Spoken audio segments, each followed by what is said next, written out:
Assalamualaikum. Kembali bersama saya Ibu Dewi Muthoharoh dalam materi laporan hasil observasi. Tujuan pembelajaran: menyimak laporan hasil observasi yang dibacakan oleh orang lain untuk mengevaluasi informasi yang tidak akurat dan bias dalam laporan hasil observasi dengan kritis dan reflektif. Memahami dan menganalisis gagasan dalam laporan hasil observasi dengan kritis dan reflektif. Perhatikan gambar berikut. Sebutkan informasi yang kalian peroleh dari gambar tersebut.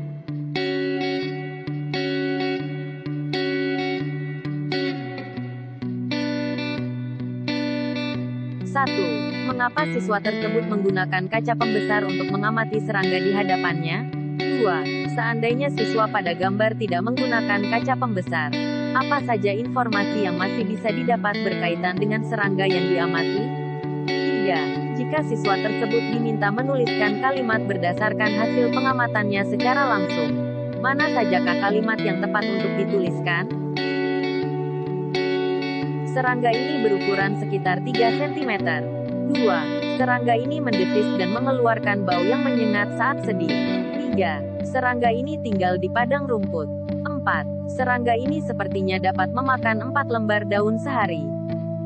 Kalian akan menyimak laporan hasil observasi berjudul Belalang Anggrek yang akan dibacakan secara bergiliran dalam satu kelompok.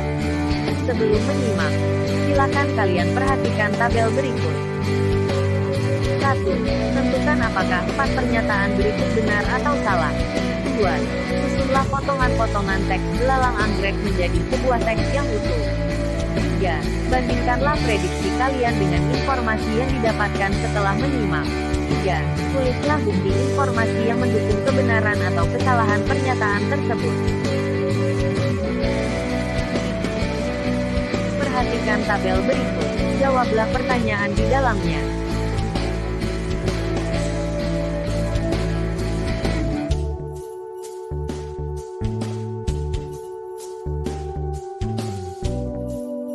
Kelompok untuk mempresentasikan hasil diskusinya. Siswa lain menyimak dan menanggapi dengan kritis jika ada perbedaan informasi yang disampaikan oleh kelompok yang presentasi. Sekarang, perhatikan potongan teks yang sudah kalian urutkan. Berikut urutan teks yang benar. Pertama, Belalang Anggrek. Teman-teman, kali ini saya akan menyampaikan laporan hasil observasi yang telah dilakukan beberapa waktu lalu. Objek yang diobservasi adalah belalang anggrek. Pertama-tama, saya akan menyampaikan informasi umum terkait dengan belalang anggrek. Belalang anggrek atau Hymenopus coronatus adalah salah satu jenis belalang sentadu atau belalang sembah yang hidup di Indonesia dan kawasan Asia Tenggara lainnya. Seperti namanya, belalang ini memiliki bentuk dan warna yang menyerupai bunga anggrek. Paragraf kedua, pada bagian berikutnya, saya akan menjelaskan ciri khas belalang anggrek yang terdiri atas bagian tubuh, bentuk tubuh, makanan, dan daur hidupnya. Bagian tubuh belalang anggrek terdiri atas kepala, toraks, dan abdomen. Di bagian kepala terdapat mata majemuk, mulut, dan 2 buah antena seperti benang. Seperti jenis belalang sentadu lainnya, kepala belalang anggrek dapat berputar 360 derajat.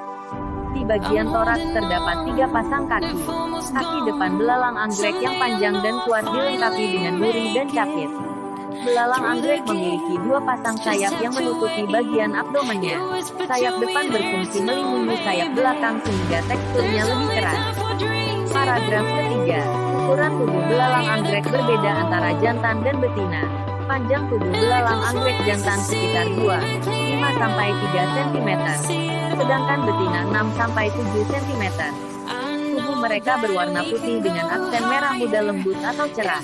Beberapa belalang bahkan berwarna benar-benar putih atau merah jambu.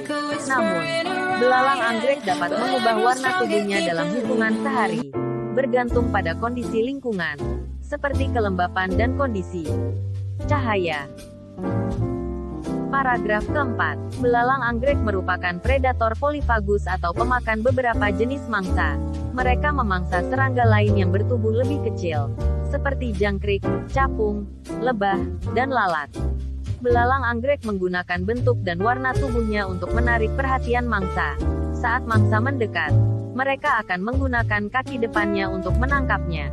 Belalang sembah hanya memangsa hewan yang masih hidup. Paragraf kelima. Belalang anggrek merupakan hewan yang mengalami metamorfosis tidak sempurna. Fase hidupnya terdiri dari telur, nimfa, dan dewasa. Belalang betina dapat bertelur sampai 300 butir. Telur tersebut diletakkan dalam sarang berbentuk buih putih yang disebut OTK. OTK lama-lama akan mengeras dan melindungi telur-telur dari panas dan hujan. Telur-telur tersebut membutuhkan waktu sekitar 6 minggu untuk menetas. Saat menetas, nimfa belalang sembah sudah menyerupai belalang anggrek dewasa. Itulah mengapa belalang anggrek disebut mengalami metamorfosis tidak sempurna. Paragraf ke-6. Sebagai penutup, saya akan menyampaikan manfaat belalang anggrek. Belalang anggrek berguna bagi manusia untuk membasmi hama berupa serangga. Karena keindahannya, belalang anggrek juga dijadikan peliharaan. Paragraf terakhir. Demikian laporan hasil observasi saya. Terima kasih atas perhatian teman-teman semua.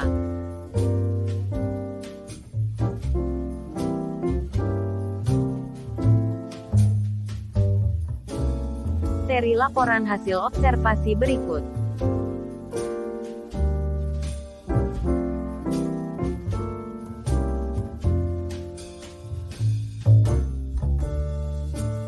Seperti yang telah disampaikan pada kolom tujuan pembelajaran di atas, kalian akan mempelajari bagaimana menyusun laporan hasil observasi yang objektif.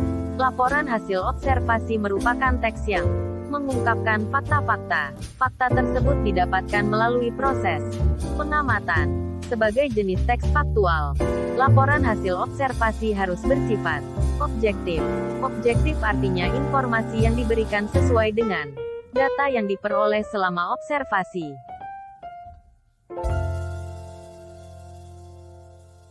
Oleh karena itu, laporan hasil observasi yang kalian tulis harus dipastikan hanya berisi informasi yang kalian peroleh di lapangan berdasarkan apa yang kalian lihat, dengar, cium, sentuh dan rasa. Struktur laporan hasil observasi.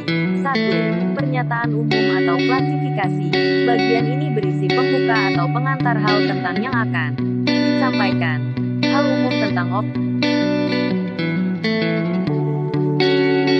Deskripsi bagian.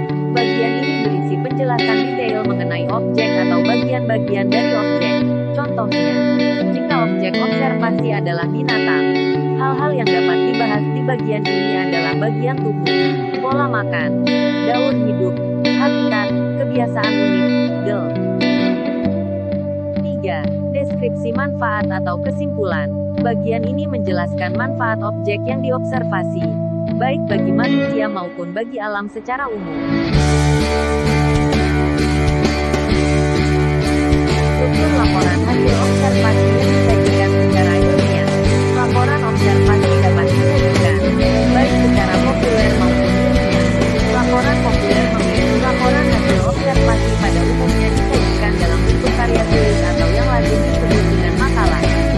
Adapun yang dimaksud dengan makalah adalah karya tulis yang membahas suatu persoalan dengan pemecahan masalah berdasarkan hasil membaca atau hasil pengamatan lapangan.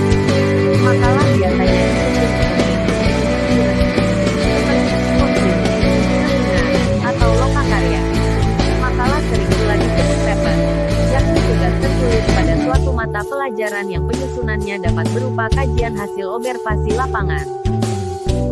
Makalah disajikan dalam bagian-bagian sebagai berikut. 1. Pendahuluan. Bagian ini menguraikan masalah yang akan dibahas, meliputi latar belakang masalah, perumusan masalah, prosedur pemecahan masalah, dan sistematika pembahasan.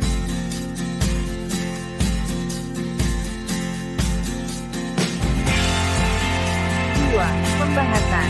Bagian ini memuat uraian tentang hasil kajian penulis dalam mengembangkan jawaban terhadap masalah yang dirumuskan. Pembahasan masalah dilengkapi dengan data lapangan, hasil observasi, serta pendapat-pendapat penulis itu sendiri. Bagian ini boleh saja 3. Kesimpulan. Kesimpulan adalah pemaknaan kembali terhadap uraian yang telah dibuat pada bagian pembahasan. Bagian ini merupakan hasil pemaknaan kembali pembahasan, bukan ringkasan isi. Dalam mengambil kesimpulan tersebut, penulis harus mengacu pada permasalahan.